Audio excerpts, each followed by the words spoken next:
And there we go. And I'm going to turn it over for a moment to Heidi so she can introduce herself. Hi, friends. It's so nice to be with you. My deep gratitude to Lisa for this invitation and a chance to chat about this topic tonight. I am Heidi Carrington Heath. I am an ordained minister in the United Church of Christ. I am what in our world we call a chaplain and a minister in a specialized setting, which means I work outside of the congregation. And here tonight in that capacity, in my other professional hat, I am also a nonprofit executive director here in New Hampshire, and I serve as the ED of New Hampshire Outright, the state's oldest LGBTQ plus organization. I am a decade plus long resident of the Seacoast and make my home here with my spouse and my sister and two very opinionated cats, one of whom you may or may not see on this Zoom at some point this evening. Thank you so much for being here. Really looking forward to our time together. So I'm going to take a moment and tell you what the mission of the New Hampshire Council of Churches is, which is to unite New Hampshire congregations and faith leaders.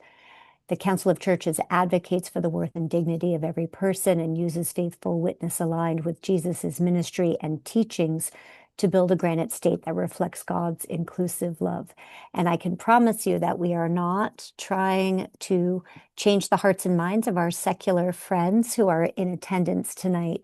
But we are here to sort of set the record straight, as it were, on the way that the seven denominations under the umbrella of the Council of Churches relates to experiences and worships Jesus Christ. And Heidi, I wonder if you might speak to this for us for a moment.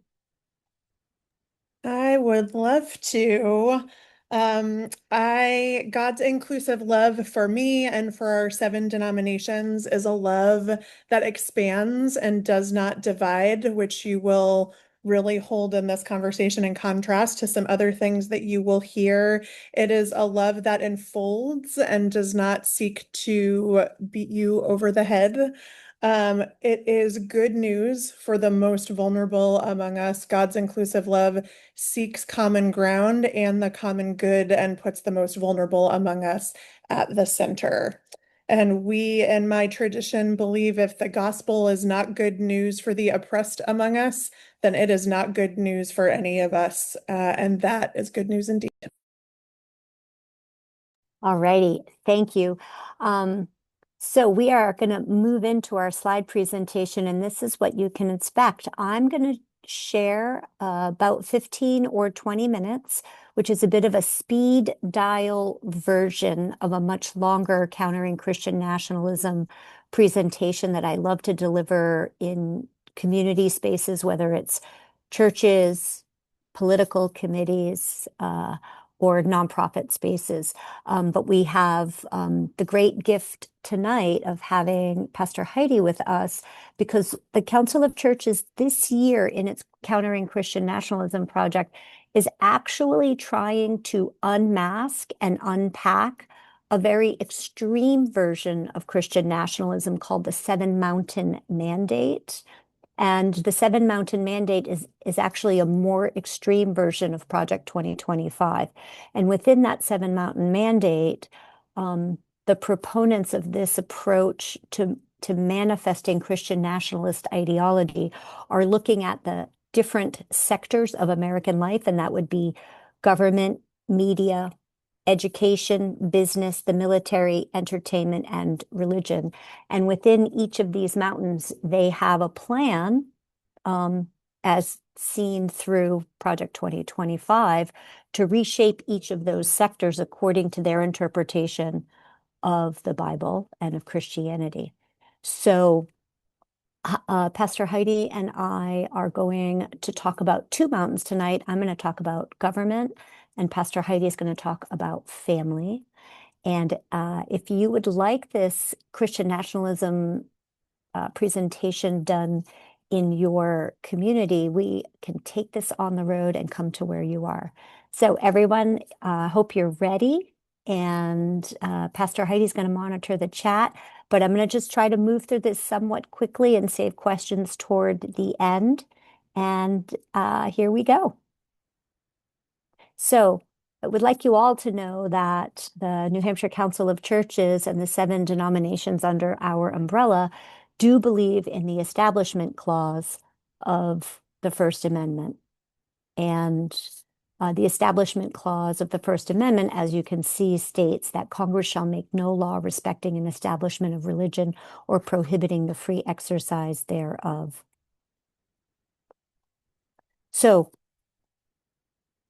first of all, what is Christian nationalism? I will tell you that it is neither Christian nor anything resembling a healthy nationalist policy agenda.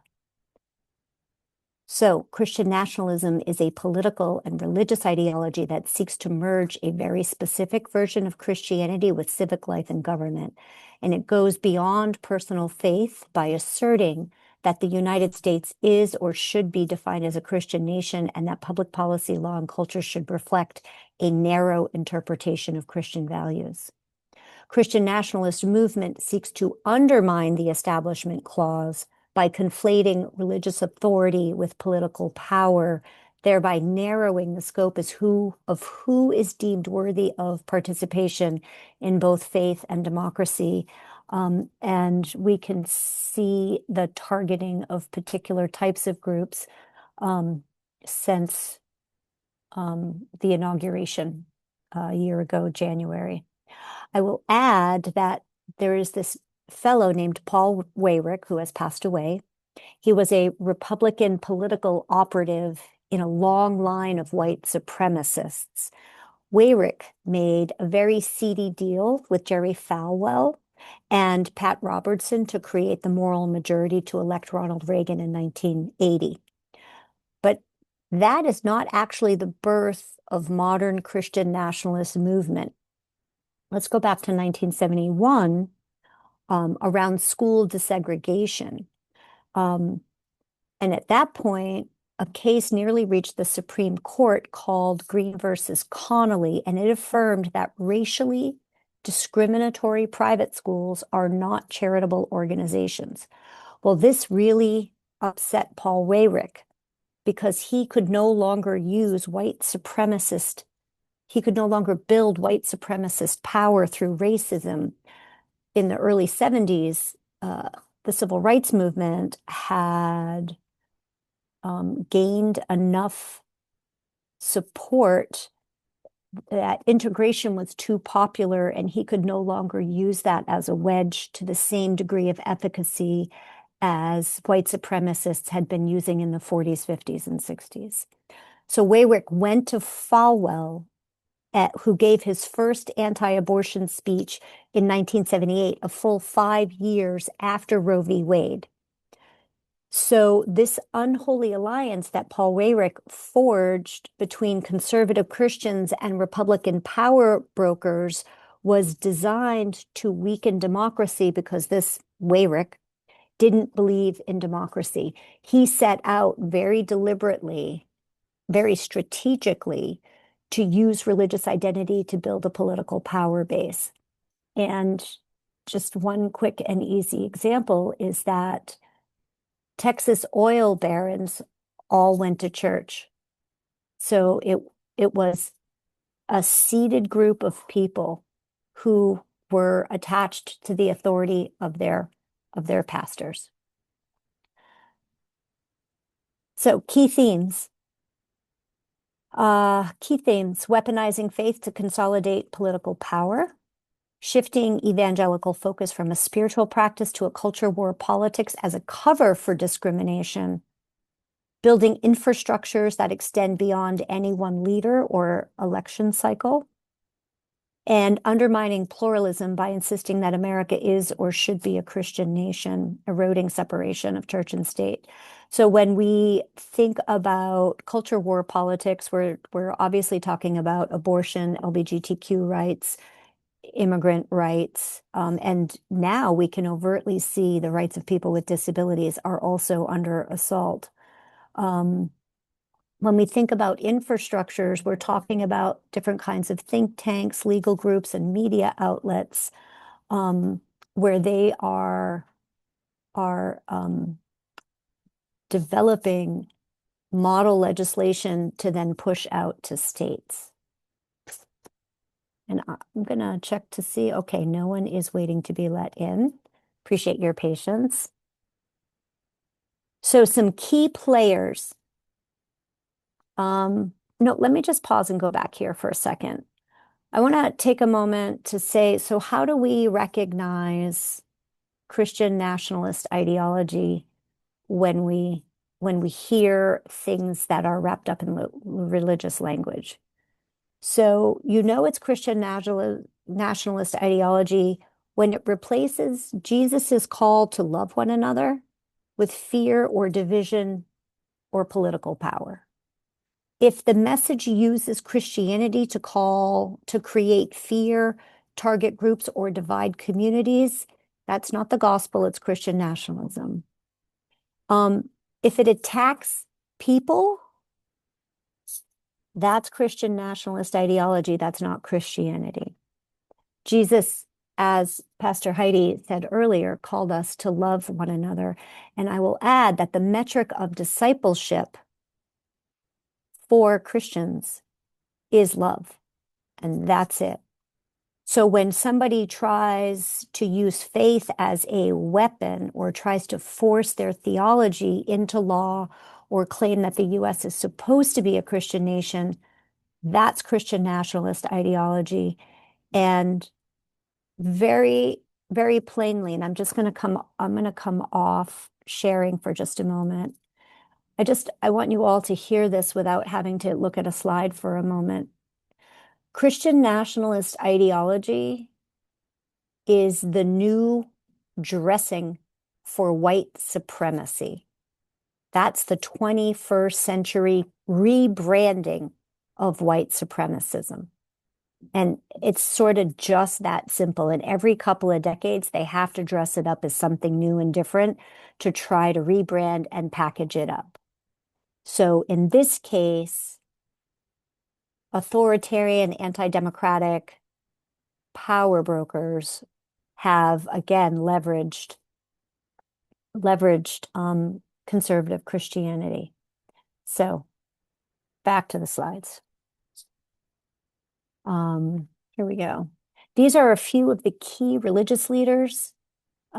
Many of these names are going to be familiar to you: Jerry Falwell, Pat Robertson, James Dobson, Ralph Reed, Tony Perkins. Paul Raywick was pretty active in the 60s, 70s, and early 80s. Grover Norquist, Newt Gingrich, Karl Rove, and of course, these days we're living with the impact of Steve Bannon. These are the religious leaders who worked with the strategists to build the think tanks that I mentioned earlier. They obtained church mailing lists and built all of the mechanisms that are in the machine we see today that we are now living on the receiving end of. Steve Bannon is a self-proclaimed authoritarian loving Christian nationalist who had this man, Kevin Roberts of the Heritage Foundation, on his podcast. And this is what Kevin Roberts had to say. And by the way, he was a central architect of the Project 2025 document. He said very plainly, "We are in the process of the Second American Revolution, which will remain bloodless if the left allows it." So Project 2025 is just destroying our system of checks and balances, creating an almost imperial presidency, as you all are so aware of. And it's being utilized as a tool to implement white supremacist policies. So I'm just going to keep moving along. This screen, and I wish I had better graphics skills, but this screen is really meant to show you the interconnectedness of what the last almost 60 years of the building up of the systems that are moving Christian nationalist ideology into what we are living with today. So the green squares represent the organizational entities, that think tanks. The red triangles represent a political push in a particular time era. And then the red circles are the names of, or the red triangles. I'm sorry, the blue circles are the names of key people moving through the organizations or conservative churches, or the think tanks associated with this web. So uh, the the disturbing part about the green triangle, the think tanks and the other organizations that are in the green triangles, is that many of these operate behind the scenes, like the Council for National Policy, which has tens of millions of dollars in it. And it is the central part of the web of this, and we don't hear about it. But these different organizations push model legislation out, and they've gotten very good at this because they've been building slowly but surely over the last almost 6 decades. And they've even taken a couple of big losses. And I'm going to just stop sharing for a second. They've taken a couple of big losses, and I'll give you one example before moving on.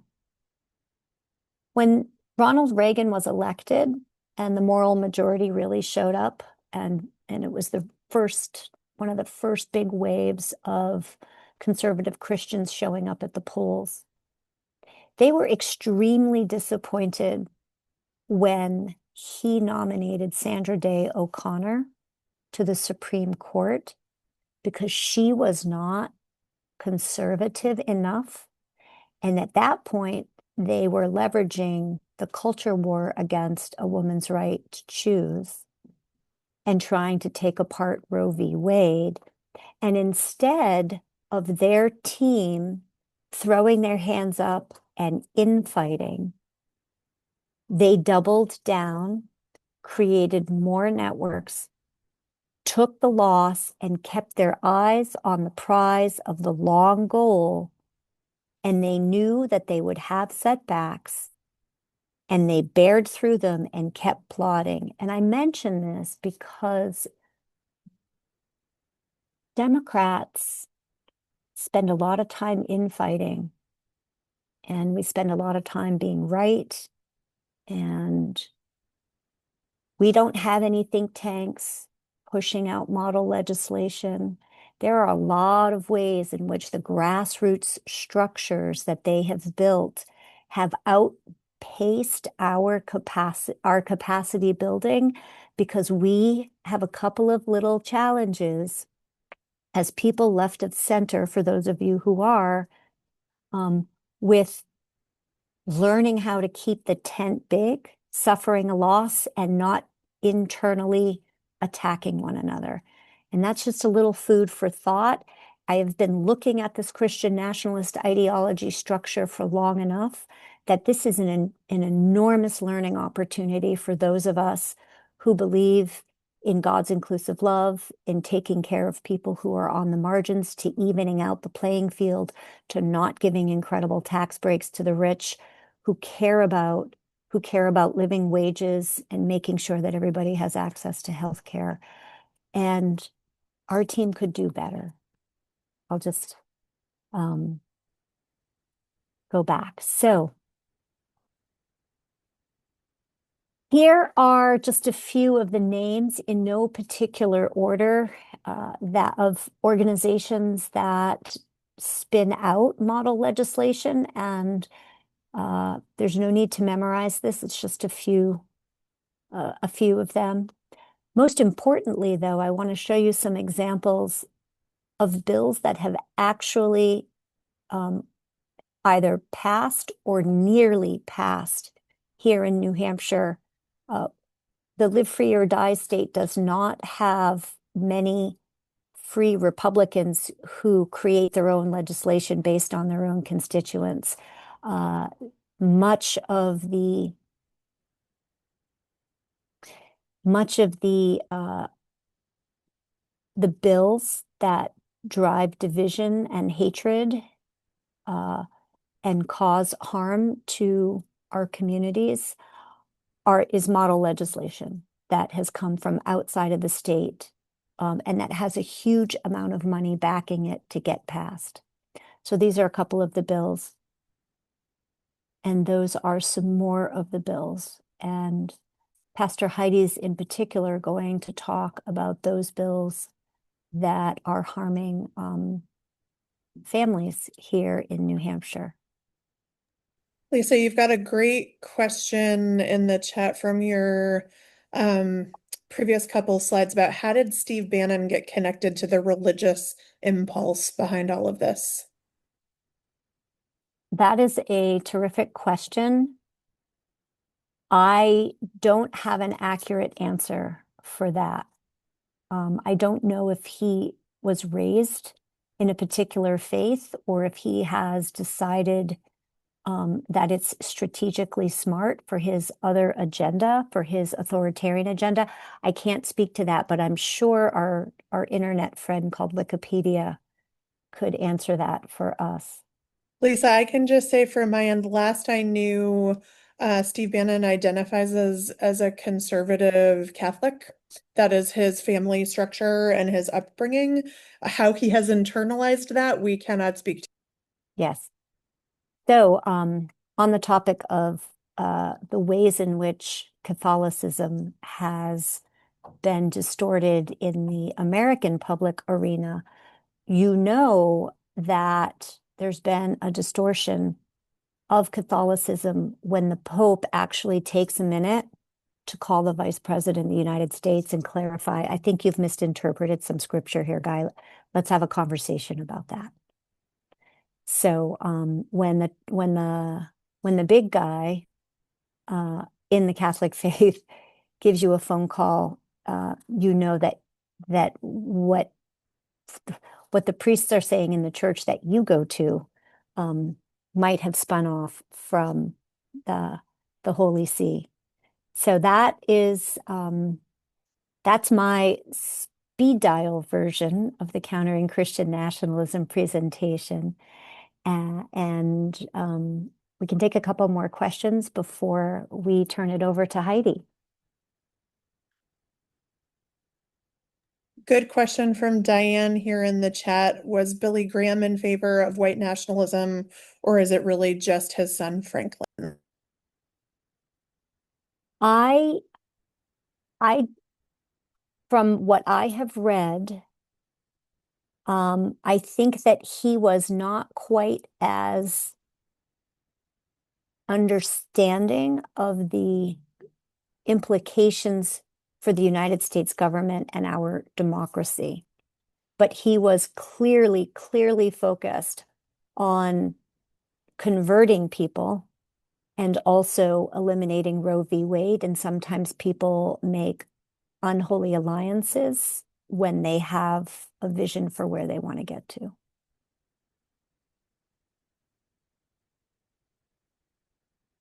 So thank you for your attention. And Pastor Heidi, you're up. Hi, friends. I'm so excited to get to spend some time with you tonight. Let me just get myself settled here. Okay.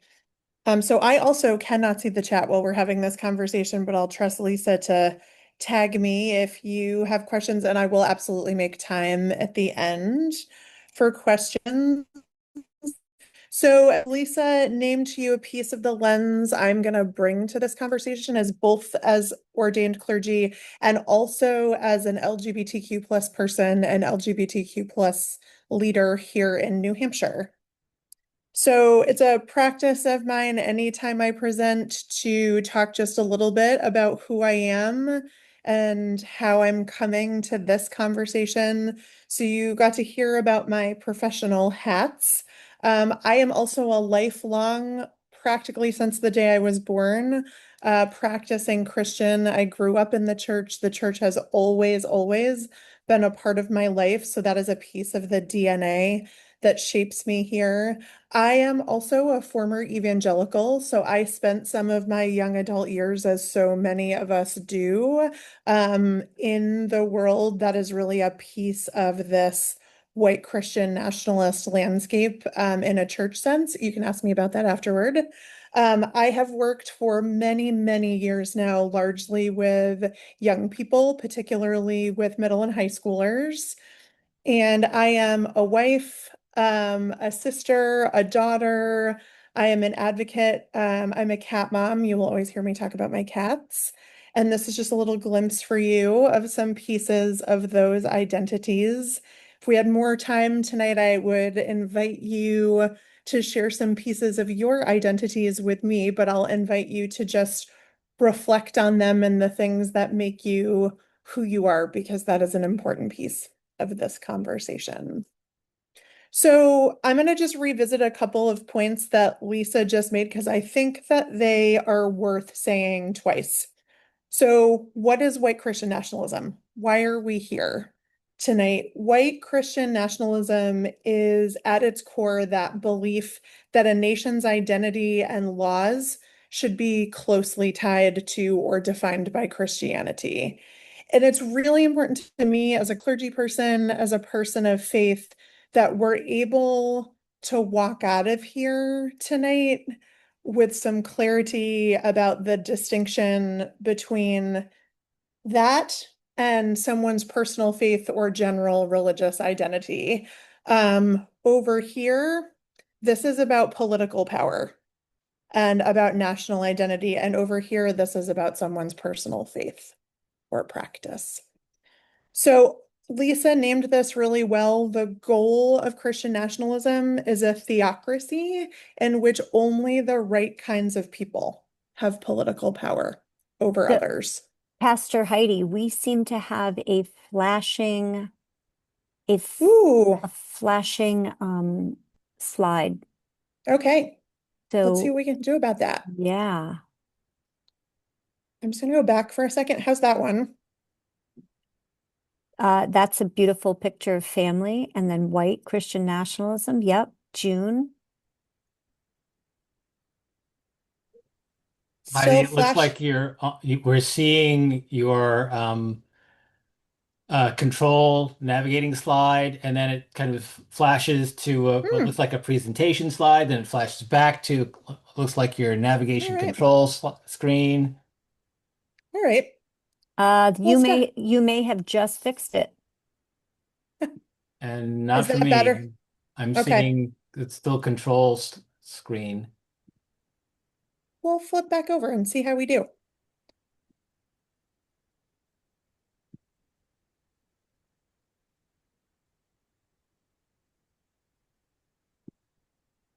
Right, that's your control screen again. I think you're showing a PDF, right? It is flashing again. Huh. Sorry, folks. This is not a problem I have had before. Uh, The Zoom gremlins. Yep, it totally is the Zoom gremlins. this is not flashing now. Is it flashing for you, James? It's not flashing, it's staying on the navigation screen. I think I think we have to go with this. Okay, we'll go with this. Easy to do. Sorry about that, folks. And you'll get slides from me afterward too. So I'll make sure you get these and we'll just navigate from here. Give me a flag if that persists as we move through this. So I'm just going to lift up, as we move forward, this quote that I love from the Reverend Dr. Carter Hayward, who is a Episcopal clergy woman and also has done some great writing around the sin of white Christian nationalism.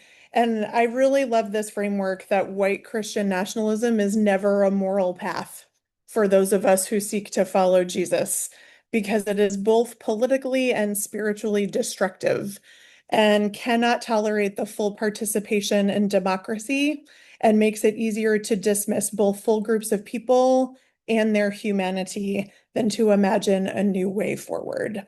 And I'll have you hold on to that idea of imagination because we'll come back to it in a minute. And Lisa named this, I'm just going to say it again, white Christian nationalism is not a belief structure held by the majority of Christians, and it is, in fact, I would suggest to you, fully at odds with scriptural teaching. I appreciate this data point from Pew Research. Only 45% of Americans believe that the United States should be a Christian nation. The majority of us do not. And so how we tell this story and how we talk about this really matters. You'll hear a lot in the world around white Christian nationalism that operates on an assumption that this is what the majority of people want. And the data tells us that that's just not true. And so by being here tonight, you are beating the odds. You are here to be part of telling a different story. And we're really glad that you are here. I'm going to touch on for just a moment this idea about the shadow network, which is that there is a network of people and over $1 billion invested in the idea of undermining the separation of church and state and looking to recreate the country in our own image. And I think it's really important that we just hold on to this understanding that this quiet network of people exists. Go call back in your mind to Lisa's great visual there, because it's easy to forget because it operates in the background. Highly recommend our friends over at Americans United Against the Separation of Church and State. I will include that in any follow-up resources for you. But really deep impacts on our political systems, our family systems, all of those pieces. So how did we get here? How did we land in the moment that we are in right now? And what this means for our government, and for me, what this means for our families. So Lisa touched on this piece, that in the 1970s, white Christian nationalists were largely focused on this question around segregation in schools. And the SCOTUS case that required desegregation in order to maintain 501c3 tax exempt status. And white Christian nationalists were very angry about this. And as segregation became decreasingly less popular, the focus then shifted to Roe versus Wade and the ongoing organizing toward a goal of taking over the Supreme Court. And then Roe versus Wade became the law of the land in the United States. And again, this was sort of seen as a matter of settled law, and people moved on. So then we land in 2015 with the Obergefell decision, which legalized same-sex marriage or equal marriage here in the United States. And marriage equality was becoming an increasingly popular idea. And folks in this orbit came right out and said, what are we going to do? Now we can't use gay marriage as a wedge issue anymore. And enter the laser focus that we have landed on right now on transgender people. I'm going to come back to this slide in just a minute, but I just want to give you some real data here. That 767 bills have been introduced in 43 states as of 2026 that are seeking to in some way limit or curtail the rights of transgender Americans. 767 bills. And that is not an accident. This is the newly identified, calculated wedge issue that has now permeated our culture by design. And so what we are seeing here in New Hampshire is not unique. Given the context that I just gave to you, Lisa touched on this with one of the pieces of legislation she named. This uptick focus we've seen in New Hampshire around parental rights legislation, particularly over the last 4 years, it's not surprising. This is all part of the fabric and all part of the landscape around this attack on transgender and LGBTQ plus Americans. It's informed by a national movement and a national moment. The patterns that we're really seeing here, they're not new. They have a long history. This movement, as we see across time, particularly around these Supreme Court cases, rooted in targeting vulnerable people, and really the opposite of that ethic that Lisa named, that the marker of discipleship is love. And so as we shift into this conversation about family, I want to give you just a little bit of framework here of what we mean when we talk about family in a white Christian nationalist context. So strong emphasis on parental authority and parents as the ultimate decision makers. Children don't have autonomy here. They don't have the ability to advocate for themselves, and in fact, are sometimes punished for doing so. So really relying here on a playing out in the family system of authoritarian dynamics. Children are really taught to both trust authority and be suspicious of outsiders. And that's important. We're going to come back to that over and over again because how that shows up in our common life together matters. Focus on the family, which Lisa mentioned to you, has had a really strong emphasis on this kind of legislation nationwide for at least the last 5 to 6 years.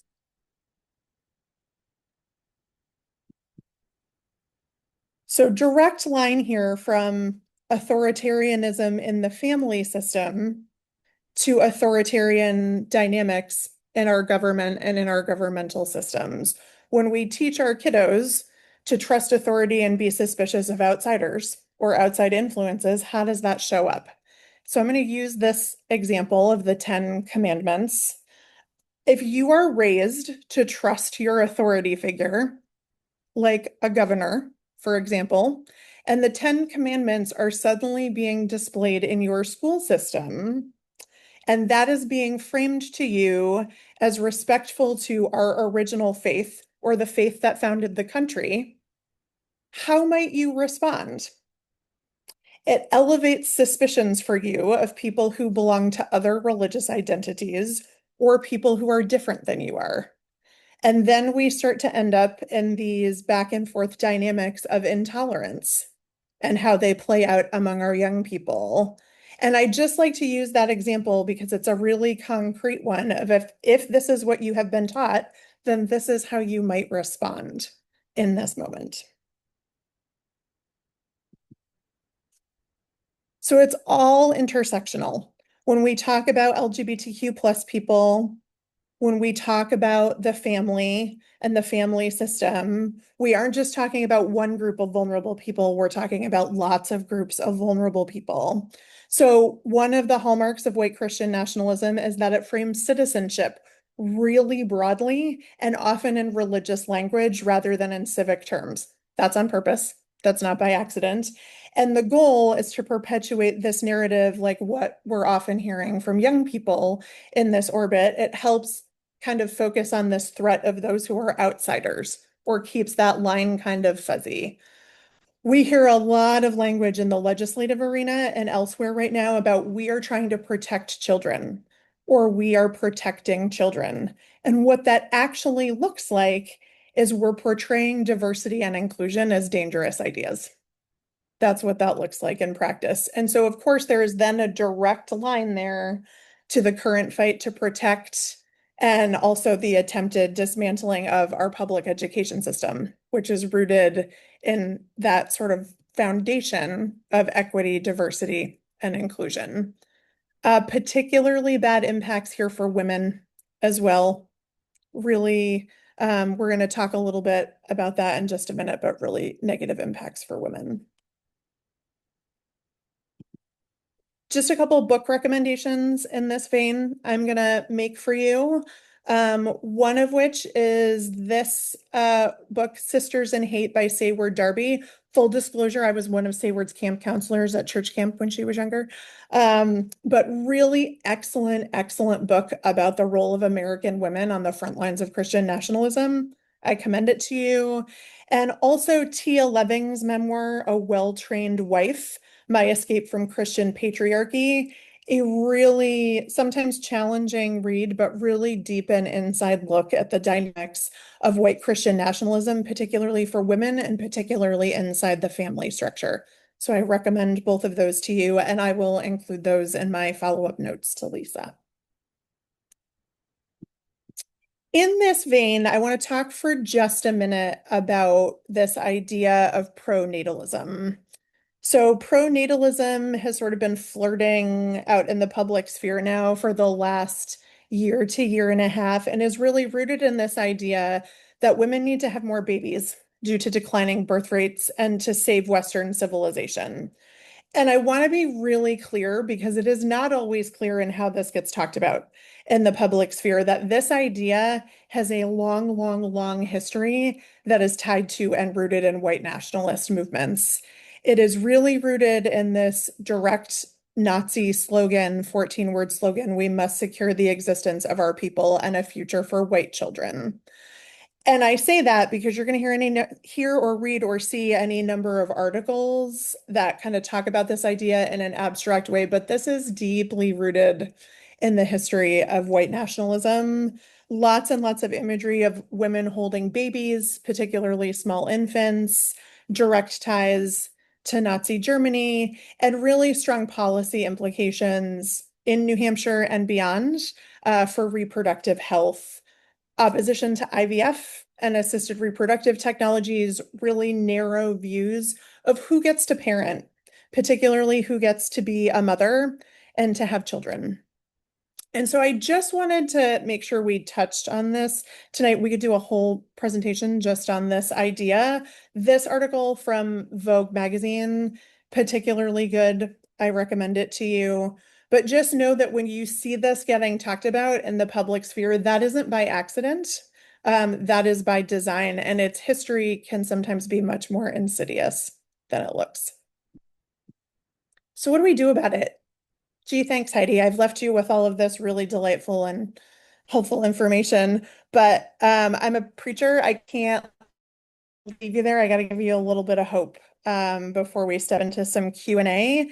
And so what do we do? And the thing I'm going to leave you with tonight, particularly coming out of Pride season in my world, is that belonging is the antidote. Creating communities where we build wide tables and we are centered together on the idea of creating belonging for each other is a piece of how we move forward. At the beginning of this, I shared some of my identities with you. I asked you to reflect on your own identities, and I hope you'll get a chance to share some of those with me when I see you out in the world. And I did that in part to encourage in all of us this spirit of curiosity. My friend Kate likes to say a lot, less certainty and more curiosity, because when we do that, we encourage each other and we help build bigger tables. And we know in a really concrete way that belonging and strong communities are a piece of the antidote to authoritarianism and that kind of exclusion that white Christian nationalism tries to instill. So keep doing the good work where you are, keep finding ways to create spaces and to create communities of belonging. It may not feel like it matters, but I promise you, it really, really does. Okay, friends, I'm going to stop there and see if you have questions. And come look at your lovely faces. I really Lene says, book banning attempts that I have heard all use the same talking points, no matter who is speaking. Yeah, that's a great example of it's not by accident, right? All of this is coming from a playbook of sorts that was not designed or did not originate in New Hampshire. And so those talking points come from the folks Lisa really laid out for you there on a national level. There was a point at which we took a couple of the pieces of anti-LGBTQ plus legislation in New Hampshire, and I could have copy and pasted that same legislation to about 6 other states. That's not by accident. That was designed to be that way. It's a really good observation. So I have a list of some ways that you can get involved. If you're feeling like you need more information on that, many of you might already be involved, but we're just going to review so that folks know where they can plug in, but we're going to save that for later. Go ahead, James. Thank you. Um, Great information and discussion as usual. I'm just thinking about what I've heard some Christian nationalists are saying about the Constitution and the whole neo-Constitution movement, and curious to hear your thoughts on how uh, how the Christian nationalists are portraying this notion of neo-constitutionalism, that we're getting rid of the old constitution, it's not valid, that the revolution that they're trying to kind of put forth here. What's how do you see that in terms of family and uh, approach?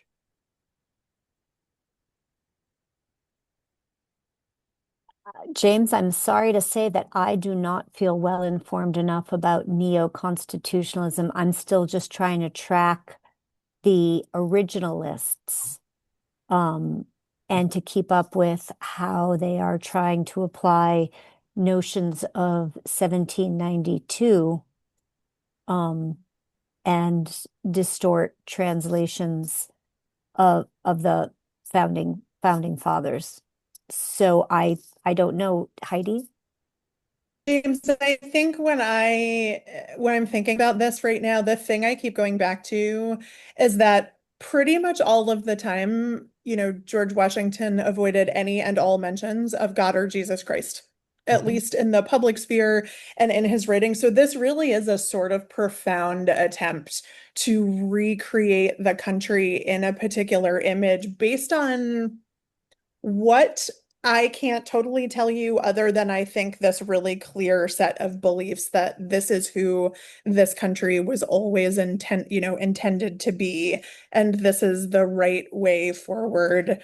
You asked a good question in the chat about, the US Constitution doesn't name us as a Christian nation. And in fact, I would posit to you it's the opposite. The framers really intended for us to not have a national religion. And I think that feels really scary to folks who are looking to operate in these very rigid black and white structures where there are no shades of gray in the middle. I don't know that I have a good pithy response to folks in the neo-constitutional world, but it feels very familiar to me as someone who operated for a number of years in evangelical Christianity. Like this all feels scary because it's too fuzzy, like it's too mushy. It's not rigidly defined enough to feel comfortable.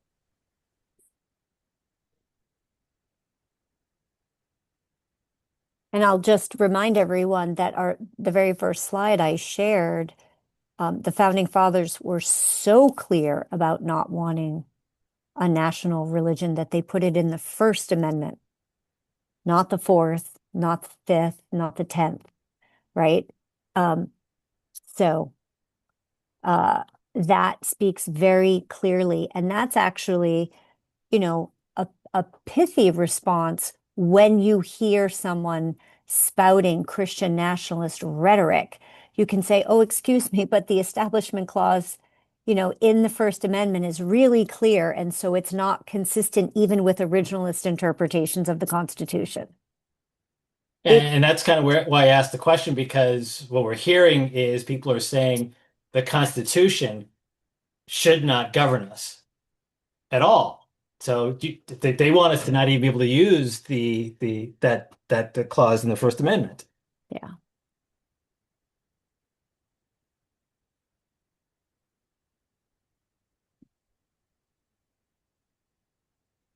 Yeah, that just needs to be named precisely for what it is. That is the thrust of an authoritarian agenda. And I think that those of for me, it's not hard to call somebody out in the public arena, but here in New England, and women in particular are enculturated to be polite. If you don't have something nice, don't say anything at all. And one of the tools that I would offer is that when we hear something that is unkind or divisive or anti-democratic or hateful, to just say, out loud your version of, I can't abide that. And a democracy is for the people, by the people, for the people, of the people. Or whatever your version is, but just do not abide fear, hate, and division. And you could say, love is my guide. Love is my guide. That's not what well, for those of you, whether or not you're a Christian, you can just say, that's not what Jesus said. He taught us to love one another.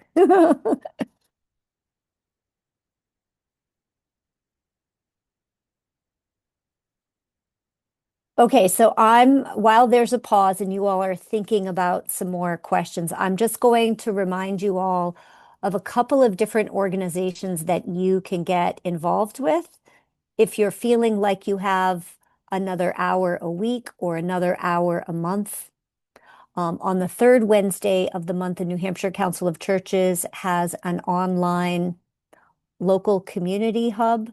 They're this local community hubs are seeking to be able to identify both proactively and reactively when Christian nationalist ideology shows up in a community.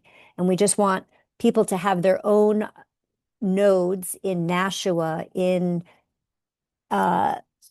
Franklin, in Dover, up in Etna. Like people can have their own small team to do responses and also to just proactively put out into the public airwaves the naming of Christian nationalist ideology and white supremacy, to proactively push back against it.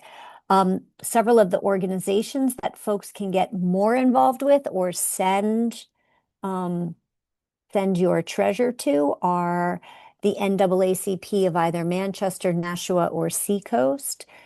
603 Equality, obviously New Hampshire outright. Black Lives Matter, New Hampshire. The Jewish Federation of New Hampshire.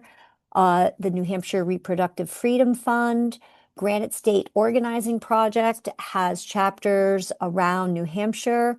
The Black Women's Health Collaborative, James, Black Women's Health Collaborative in Manchester. Project, New Hampshire Peace Action, and one of my favorites right now, but I don't truly have favorites, but Open Democracy has an amazing volunteer program, helping people to not only check if their voter registration has or hasn't been purged, but it's also going into places like nursing homes and helping to make sure that women who have recently been de-enfranchised by New Hampshire, that they actually can vote. So those are just a few. James or Heidi, does anyone want to popcorn a few other good organizations where folks can just plug in? I want to just impress upon folks, getting involved with an organization that has a strategic plan and is doing the marathon of work is really important. And an hour a month makes a big difference.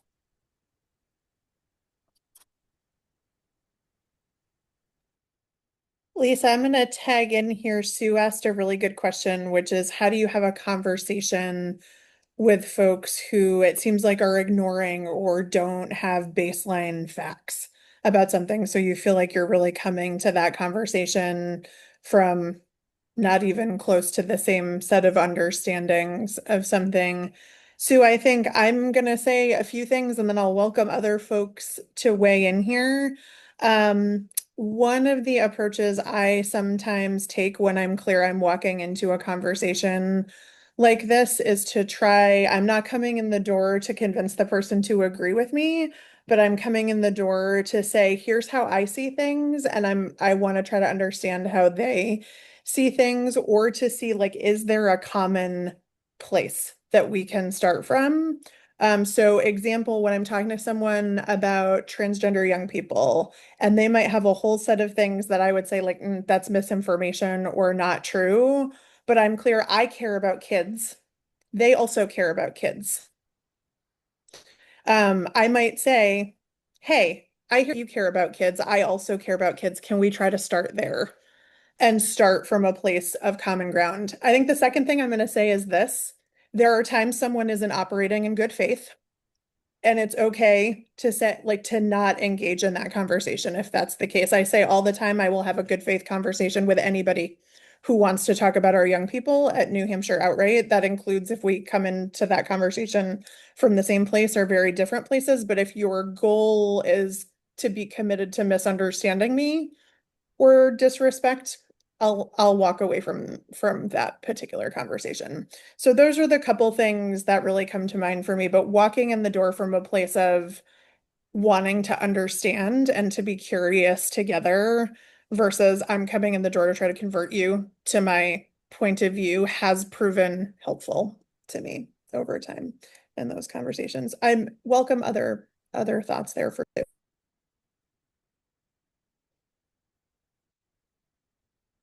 Lisa, you're I am never hard to hear. James, will you please share a couple of the tools that you have because you have been offering these kinds of tools for a couple decades now? Thank you. Sure. Um, so I love the advice of Simon Sinek, actually, in dealing with these difficult conversations. And he suggests starting off with asking a question. And the question is, um, hopefully this is someone that you may value a relationship with. If it is, you say, I value our relationship. Can we have a conversation about this? Ask the question. If they say no, you know right away where you are. If they say yes, they've just made a choice, right? They've made a choice and they're at least tacitly saying, okay, I'm willing to engage with you on this. And then following that, remember you're not trying to make the point. You're not trying to convince them. You're going into this to learn with curiosity, right? Um, and so folks like Doug Stone, Bruce Patton, Sheila Heen from their book Difficult Conversation says you start, you take a learning stance. I want to learn because maybe I'm wrong, or maybe I can learn something from this, from hearing the other side, hearing this other person. So I'm curious. What is your thought about this? What values do you hold, and how is that bringing you to the way you view this? And really understand this. There's great work by Otto Schirmer in his Theory U about levels of conversation. And the lowest level is where we're in a conversation. We're not really in a conversation. We're just there listening. And we keep our own thoughts in our head, our own perspective, and we're not really willing to learn. We're just letting the other person talk, vent, right? So that's the lowest level. The next level, though, is where we're starting to listen to the other person to try to at least understand a little bit where they're coming from. But the what's in the back of our mind at this level is, though, I'm listening because I'm going to rebuke and rebut every point this person makes, right? So that's another level up from just listening, but it's still not to the point that Heidi was talking about. So the next level up is where you're moving and you're really having an open heart because you're trying to really understand the other person's perspective. So it's not just tell me your values and your views, but it's all right, you said something there, help me go a little bit deeper, say a little bit more. I want to really understand, right? And I, I'm setting the table that I'm not going to respond. I want to understand you first. St. Francis's prayer, seek first to understand before seeking to be understood, right? So you're in really this is when you're in a conversation, you're in a dialogue, with the other person, really trying to understand them, where they're coming from, and being empathetic with them, right? And once you understand them and you're practicing active listening, right? Everyone knows what active listening is, right? Where someone says something and you rephrase it to make sure that they understand that you understood them. You're not trying to make your point. You're trying to make sure that they tell you that you understand their position. And what that does is it lets down their guard because they're likely to not understand these four levels of conversation. They're likely to just want to get their point across. And they will keep getting their point across until they are sure that you understand them. Once they are sure you understand them, you can say, "Great, I think I understand you now. Are you willing to hear how I think?" And again, they get a choice. They can say no, and then you know right away they've got bad intent from the beginning. Right? But if they say yes, then you can explain your values and how you come to your position and encourage them to be actively listening, to play back what you say so that you make sure that they understand what you are saying. And only then do you start thinking about what is referred to as the third way. How do we move forward given that I understand what your position is, you understand what my position is? Is there some way in the middle? There's a whole, and I'm actually reading this book right now on navigating polarities, right? This notion of there's one position that one person holds and another position that another person holds, and it seems like they are antithetical. They may not be. There may be a middle way. And as an Episcopalian, one of the things that we value is what we call the via media, the middle way, right? So the intent is there a way to find a middle way between these two positions? And frequently, there is a middle way. This is what politics is really should be all about, right? Finding from different positions a middle way that actually has a positive impact for everyone. All right, I'm done. I'm complete. As Willard Stallone Willard likes to say, I'm complete. I'm complete. James, I'm curious. I'm totally going to put you on the spot here because you and I have done this Sure. work together for a lot of years now. Yeah, yeah. I don't know what you're finding in your arena, and Lisa, I suspect you may have some thoughts here too. I am finding in my arenas so many conversations I walk into, folks expect the temperature to rise or they expect to be yelled at. And when it is clear that that is not what's happening, right? That is not the posture that I am coming to that conversation with. We're able to make some progress, at all levels of conversation, depending on where we are. But it's been really striking to me over the last 18 months or so, the number of conversations I have walked into with someone who I am aware thinks differently than I do about any number of topics. And and I have had people say to me, "Oh, you're not here to yell at me, or you're not here to get mad at me." With far more frequency than I think I've ever seen before. It's been really a good reminder to just keep pulling these tools out of the toolbox and trying to engage. I don't know if you all have felt that too, but it's really, really struck.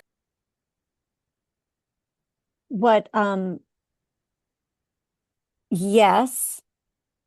And what I have found myself saying is, when can we go sit down and have a cup of coffee? Mhm. We both live in Concord. Let's figure out what what we both think of Concord and what can make Concord stronger and better. Can we just bring it right down to Concord? And I've had one out of four have taken me up on going out for coffee. And it's uncomfortable, but it is certainly incredibly worth it. And so that whole notion of a bringing in rather than a casting out, and um, again, it takes an enormous amount of courage. And I am super good at shoot from the hip judgment. That is one of my superpowers. So it has been really exciting for me to use that shoot from the hip judgment in really important locations, right? Around I don't have to tell you, but and instead to look at my fellow humans, that they put their pants on one leg at a time, just like I do, and that I have to be the bridge builder that I am asking other people to be when I'm doing these presentations.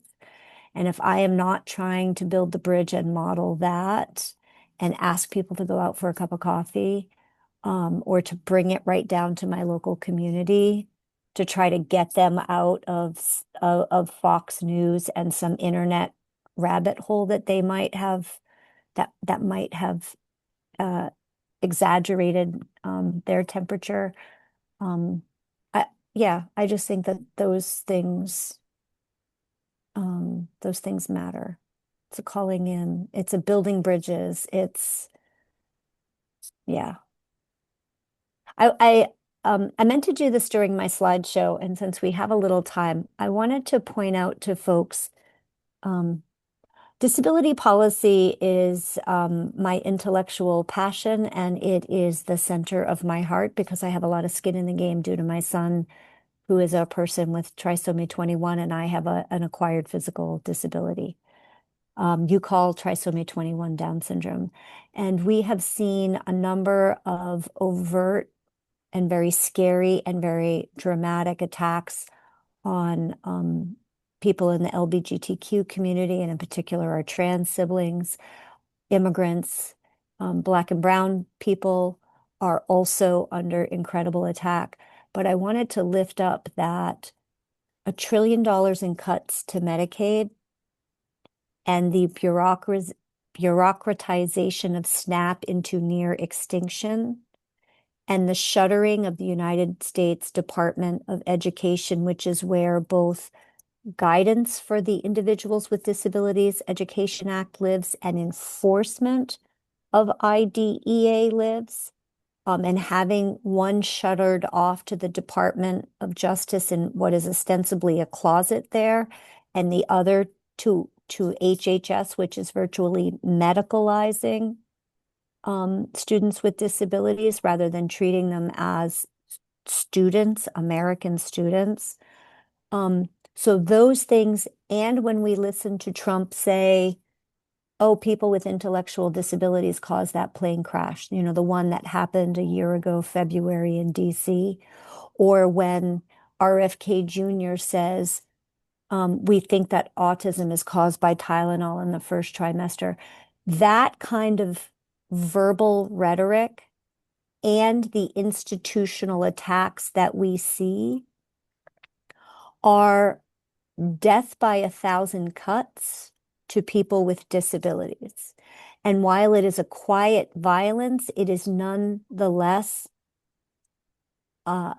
deadly, and people are suffering, and some are even dying.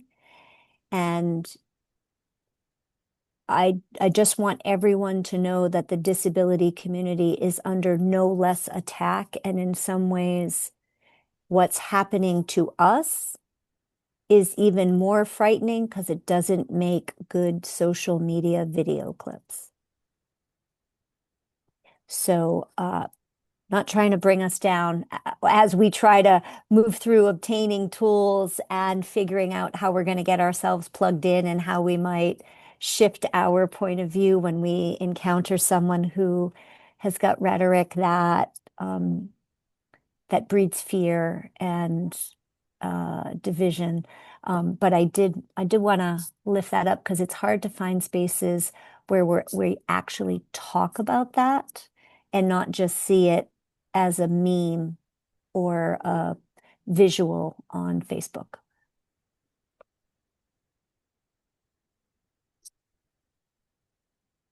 I'm really curious after after all this, and Lisa, you're kind of highlighting where things are. For the folks on the call who haven't spoken, what's going through your head right now? We've shared a lot. What's going through your head? What are you thinking?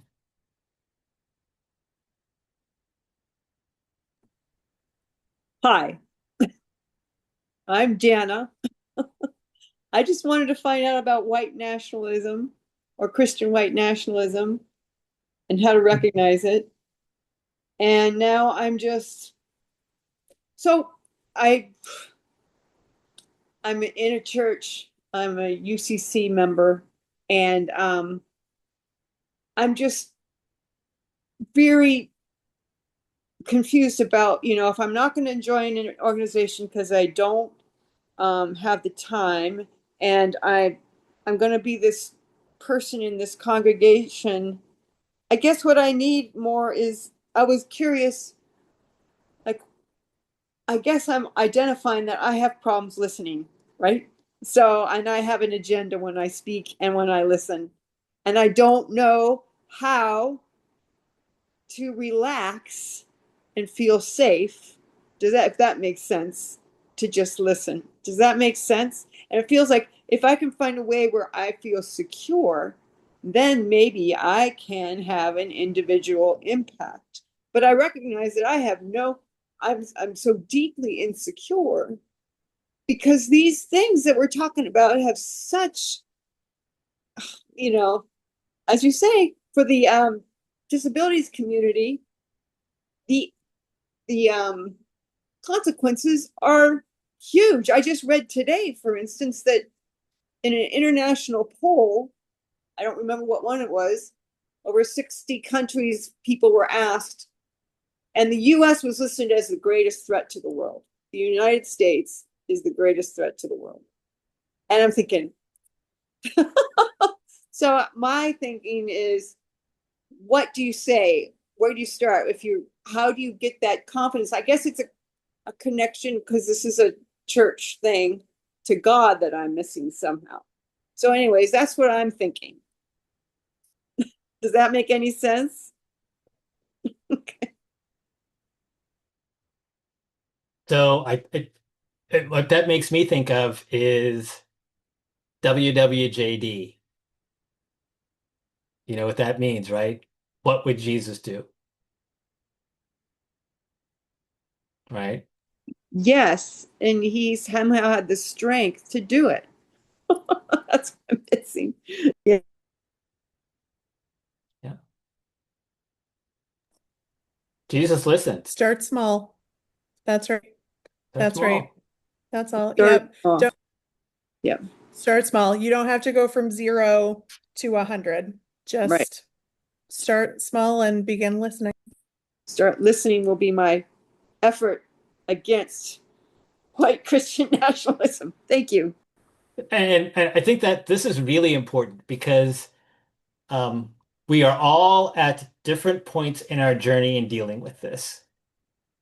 Some of us have been dealing with this for a while and we're comfortable kind of being out there. Others, like you, you're grappling with how do I get started with this? And that's okay. Wherever you are, that's okay. Right? Well, and on top of that, you're here, and that's great. That's, give yourself a pat on the back and give yourself some love. Some grace. So, may I speak? Yes. Yes, Jerry Gold, and I live in New London. So I've taken Osher courses on Christian nationalism, taught in the first instance, taught by an Episcopalian minister whose seminary was evangelical. And he, as I would say, converted to Christianity, converted to standard Christianity, at least. Yeah, I know So that in the is. course, during that course, and it was a very accurate, realistic portrayal. We found out that Billy Graham had traveled to Brazil, and the movement that he started there helped to elect what's his name, the former president of Brazil.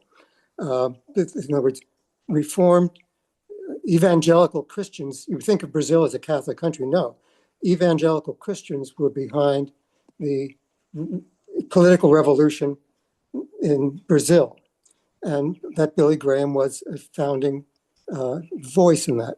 So it goes way back.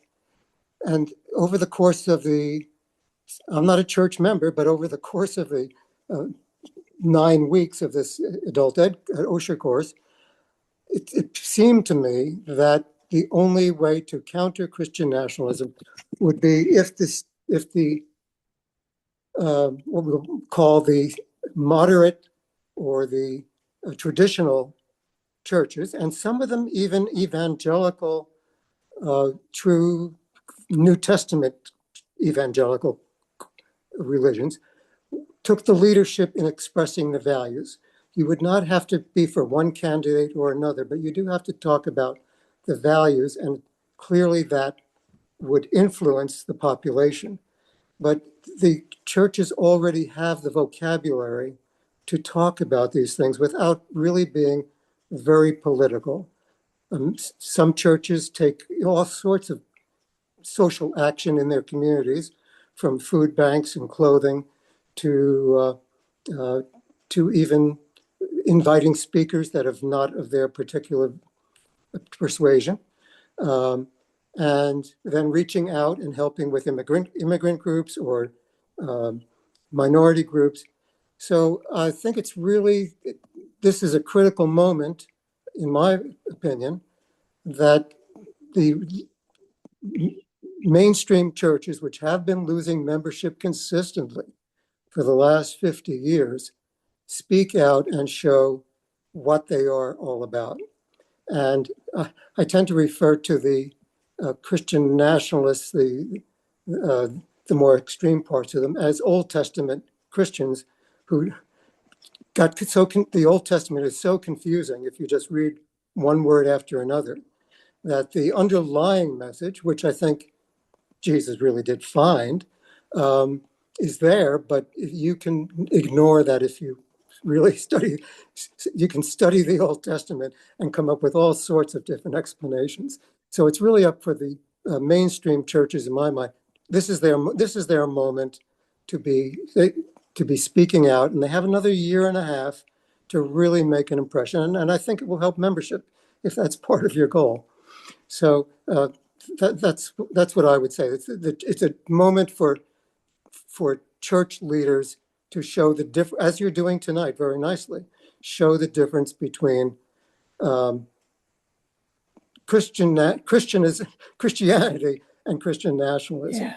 Yes. Now, I did have a question about this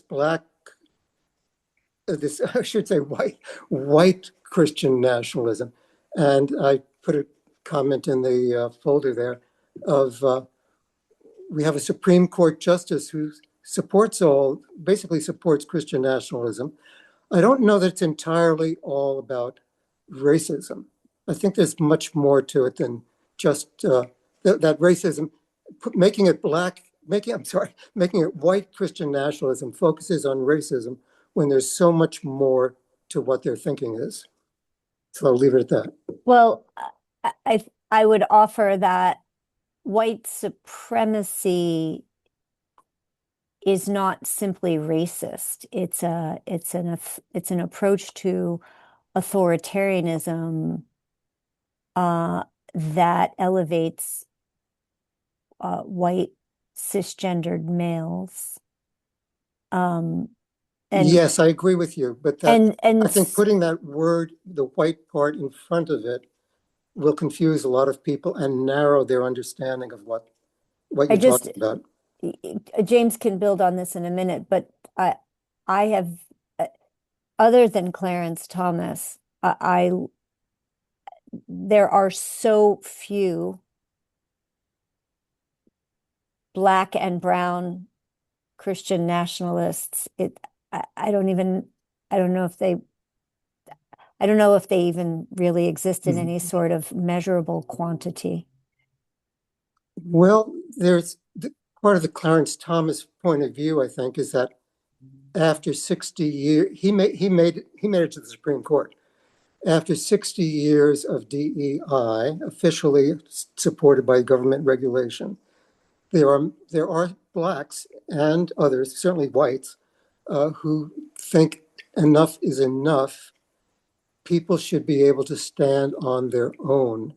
Now, we know that that's not easily done. We know that federal policies are needed, but I'm just saying the point of view exists that, and I've even today on public radio heard a retired military black officer say that in his career he faced discrimination in part because every so often it was assumed that he had achieved his fairly high status in the military because of DEI selection rather than because of his own personal merit.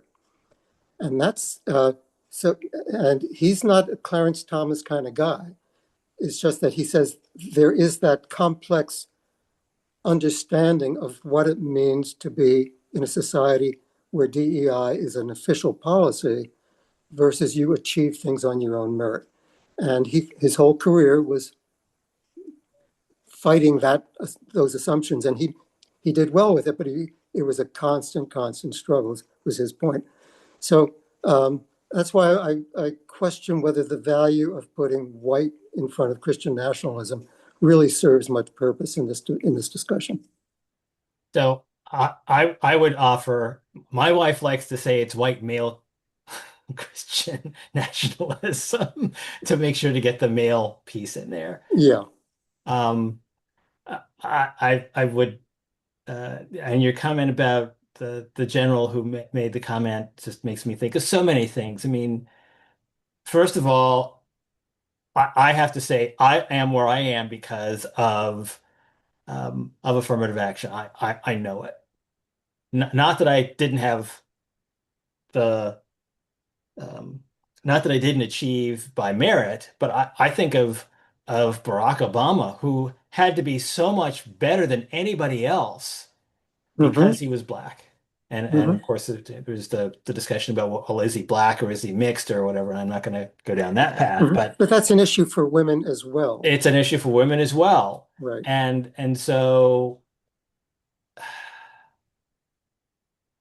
we live in a world of nuance.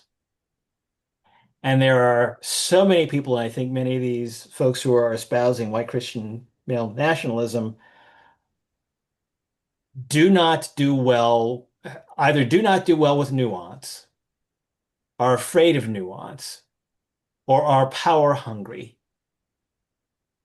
And we see many of our leaders who are really just power hungry. Right?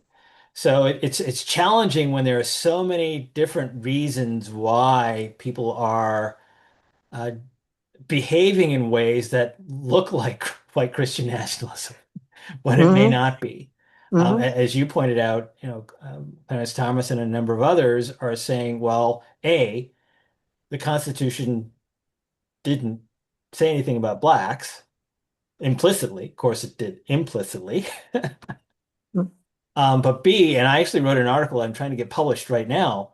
When should DEI end?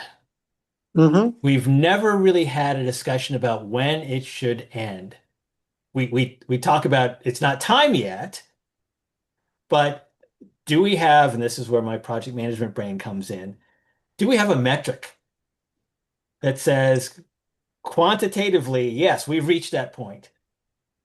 Right? Even though anecdotally, and this is what people are saying that we should not talk about racism and sexism anymore, because anecdotally, people of color, women have achieved high status, high positions. So anecdotally, some people would say, well, it's time. People have reached those high statuses, those high positions. But quantitatively, when? So my argument is, well, when is when the inequities, when the gaps in healthcare and education have closed. That's when, which we're nowhere near yet. But We're it not, gives us a finite time. It gives people Yeah. to say, oh, we're not there yet. And we Right. understand that we're not And there yet. and I would also just add that the word we leave off is it is really Christian nationalist ideology, Yeah. right? We leave off the ideology word because Mhm. it's not, I mean, I think it helps to keep it about the community impact that this ideology has at every level of community, local, state, federal.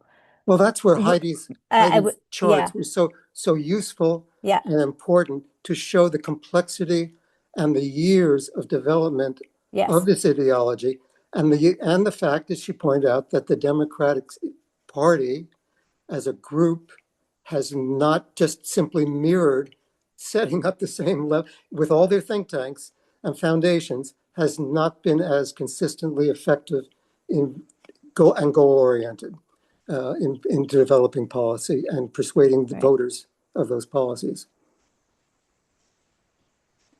Can I just ask a question? sure. About this discussion, which started off with the generals and a question of merit, I guess it would be. I have read in my travels that merit can be seen as a quality of white nationalism, that the society that says you need to get it with your own merit, that is actually means if you talk about merit, you're not thinking about the systems that made you think Mhm. that merit is something that can be that people can pull themselves up by their bootstraps and Right. everything they have achieved just because of merit. When in fact, if you turned around to ask somebody who's against DEI, well, how have you had your, what help have you had to get where you are? They're not even used to thinking of those terms. So my question is, I'm wondering if a familiarity of the qualities of I can't even bring it, what are the systemic qualities or hot Mhm. buttons of a white nationalist thinking, like merit. Does that make sense? Makes a lot of sense. We went through 60 years of a meritocracy being developed at the same time that we were talking about civil rights. So that's why the Democratic Party now is so much stronger on the college graduate side and so much weaker on the high school Yeah. level, Yeah. because we talked about merit too much without actually doing the program development that made merit possible for working class people, because wealth became a factor, a dominant factor in how you got into college, Right. Yeah, rather than I, really investing in education. sure. I think we're in a rabbit hole that's adjacent to this, and I'd like to just pull us out. Not that Sure. it's not important, but um, do Heidi or James have any closing thoughts about? Now, I'm just going to bring us back to there is this Project 2025, there is the Seven Mountains mandate. This year, the New Hampshire Council of Churches is focusing on identifying how each of these segments of society are under attack by Christian nationalist ideology and the power broker, uh, loving power brokers are working at the highest levels of government, and not just a few of them. There are a lot now. Um, so we're doing this work, and tonight we have drilled down on family and government. Pastor Heidi, do you have any closing thoughts? I'm going to go back to what I ended on. The joke among clergy is that like we all have 5 sermons, and every sermon you preach is some variation of those same 5 sermons. And one of mine is about belonging. And so I just really want to say again, like belonging is not a soft value. Belonging is a bedrock of the antidote to the moment that we are in. white Christian nationalism and authoritarian systems thrive on isolating us from each other. So you took a really important step tonight by showing up in this room.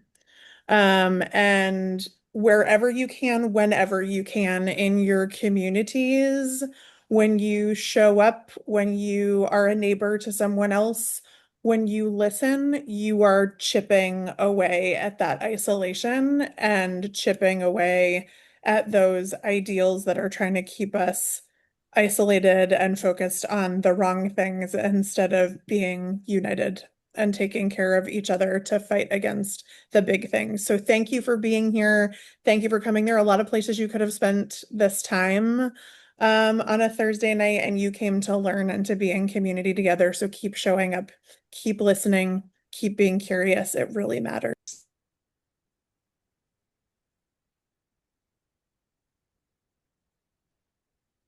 That was so beautiful, Heidi. I am not going to add to it.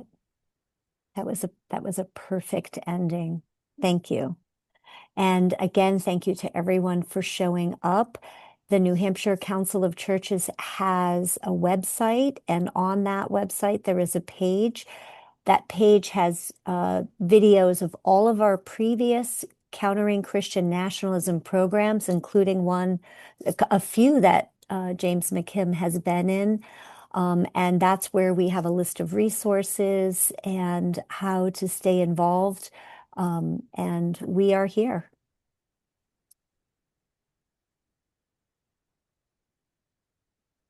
Thank you. Thank you. It's great.